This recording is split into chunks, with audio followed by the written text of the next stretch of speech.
Now the moment we've all been waiting for. I am Nate Riggle, and you are listening to The Way of the Bonfire. All right. I promised you, I don't know if I promised, but I said that I would do a episode on that book that I had mentioned in one of the more recent episodes, one of the last 3 episodes that I recorded. I think it was the Time Travel for Beginners episode, number 40. I talked about a book called The Power of Truth, and I'm not the fastest reader. My wife can pick up a book that's maybe 1,200 pages and just crank it out in 3 days. For me, that would take the whole year, because I'll pick it up and I'll read 10 books at a time, maybe 2 pages at a time. It's kind of weird. But this book, I couldn't put it down. I think I did read it just in a couple of days, and it was like just 2 sessions maybe that I read the whole thing. And it's only 150 pages, so you're thinking, oh wow, I could do that in an hour. But when I read books, I really get into them and I try to digest them and study them, especially books of nonfiction or principled books like this.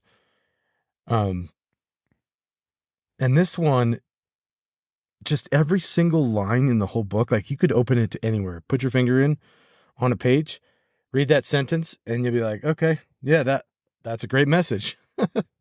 That's something that I hadn't thought about. And you look at it and you say, this guy wrote this in 1902?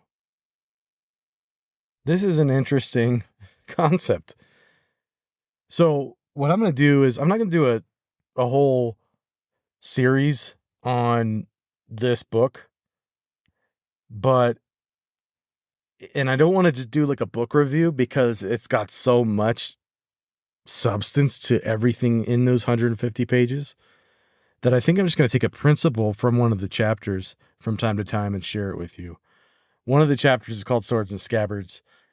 It is the idea that there was a king who got a sword as was customary in the time, not in 1902, but in I think it was medieval times or whatever it was. But and they really did these incredible inscriptions and put a lot of beauty and things on the scabbard of the sword, like the actual thing that the blade goes into, that sits on the person's hip to hold the sword.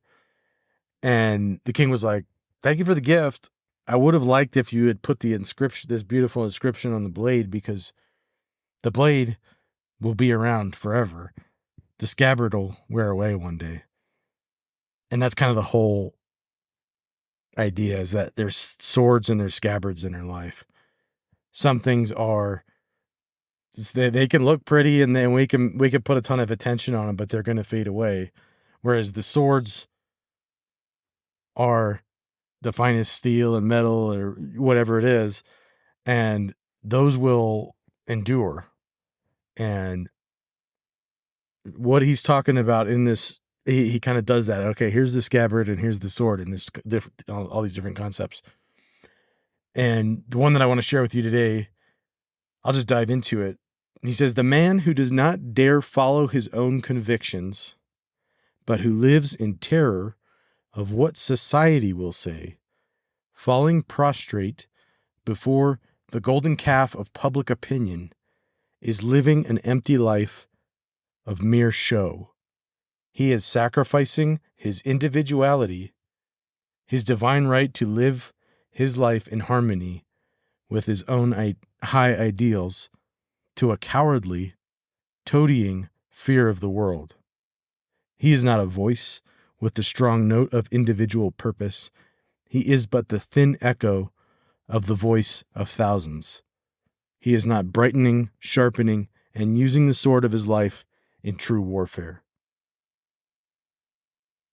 Life is not a competition with others. In its truest sense, it is rivalry with ourselves. We should each day seek to break the record of our yesterday.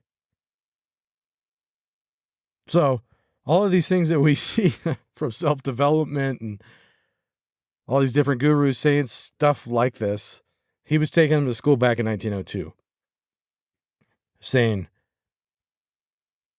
there is something within us that is divine. We have a connection to a higher purpose, and we're kind of bowing down to whatever the world thinks should be trending or is going to pay us for, or whatever is going to be the most effective in helping us advance. And the idea there is, like, are we focusing on the scabbard or the sword? And how often is this about, like, oh, how am I going to be seen? I have this true, deep belief in my heart, but I'm not going to put it out there because, I don't know, it might not be taken well.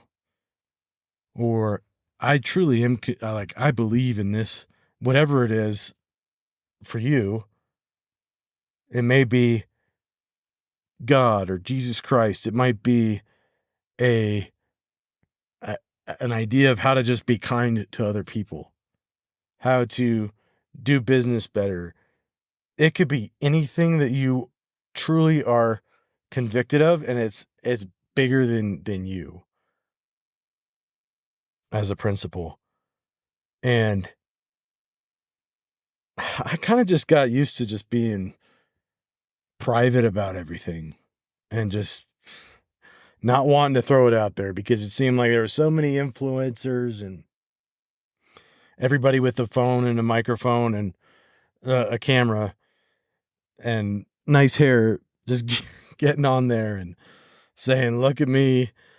And like, I was excited when Facebook and Twitter first came out. And like, when I was a kid, I used to just run around with my little, like, old school camcorder, and I just loved taking pictures of things and just recording the experience of life before you had a place to put it and show everybody. But I love showing everybody my videos. And so when it first came out, I was like, this is awesome. We can all express ourselves and connect on a broader level. But I was meeting with somebody this week who said, we have 1,000 connections, or thousands or hundreds or millions of connections, but all of those connections are 1 inch deep. There's not enough depth in any of them. Or it gives us this false sense of being connected, but it's like a shallow lake that's going to evaporate at some point. And I just love the way, the imagery, the way he did that in this quote here. And the idea that it's not a competition with others, it's rivalry with ourselves. Like, if we just could start every day that way and say, you know what? I'm going to be a little bit better than I was, as he says, break the record of our yesterday. So everybody's talking about, there's like books called The 1%, like in a conference, there was a talk recently about a 1%, and that principle's been around since way before 1902 as well. The idea is, get a little bit better. Don't seek to condemn others when you haven't even pointed the finger back at yourself and said, how can I be better? I do hope on this Sunday, when you hear this, that it gives you a little bit more inspiration, and that it kind of helps continue the momentum that maybe you're already feeling from listening to this. I want you to go out and get them. Hey, thanks for listening to this episode. I love the chance to make your day better in some way, whether that ends up being just a quick reset that you needed to change things up, or even just a laugh or some fresh perspective. If you're getting value out of it, can you please do me a favor and share it with someone else? Because as more people find and listen to the show, I'm able to bring more good stuff more often. It is the fuel to the bonfire. Also, I'd love to hear your feedback and any thoughts or ideas or questions you have, so we can be more connected and make the show even better with your input and your inspiration.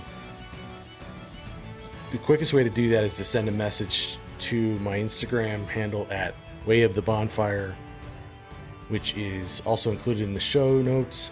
And if you just want to avoid accidentally scrolling on social media, you can send me an email at nate@wayofthebonfire.com.